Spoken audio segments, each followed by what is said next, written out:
Titles: The Will of an Old Man. There was an old man who lived alone after his wife died. In his youth, he had worked hard, but now he was an old man who could barely support himself. His 2 grown sons were too busy supporting their wives to care for him. One day, the old man went to a carpenter and ordered a wooden chest. He brought it home, filled it with glass and put a strong padlock on it. One day the 2 sons came home and found the chest under their father's bed. When they asked what it was for, the old man simply told them not to bother. Curious, the sons took advantage of their father's absence and tried to open it, but it was locked with a padlock, so they couldn't tell what was inside. Curiously, they heard the sound of metal clashing inside. The sons said to themselves, yes, this must be the gold their father had been saving and hiding all his life. From then on, the sons were filled with a strange sense of filial piety, wanting to serve their father without regard to who came first. Soon afterward, the old man died, and after the funeral, the sons opened the curious box, waiting for their saliva to dry. It was filled with nothing but broken glass. The 2 sons were angry. They looked at each other and said aloud, "We've been tricked."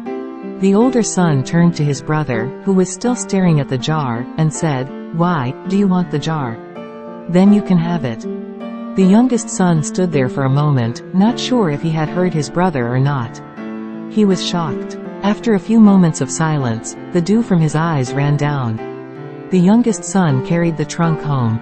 When a branch tries to be quiet, the wind does not rest, and when a child tries to be filial, the mother does not wait.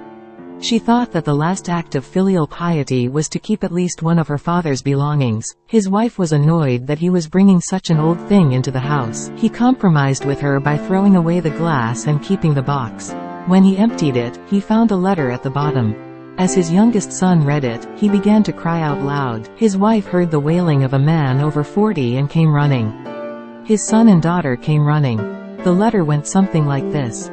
"When I had my first son, I wept for joy. The day my second son was born, I laughed for joy. Since then, for 30 years, thousands of times, no, tens of thousands of times, they have made me weep and they have made me laugh.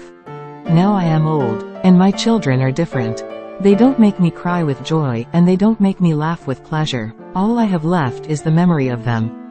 Memories that were like pearls at first, memories that sent shivers down my spine in the middle, memories that are now shattered like gadflies and broken glass. Alas, may my sons not be like me, may their lives not be like mine."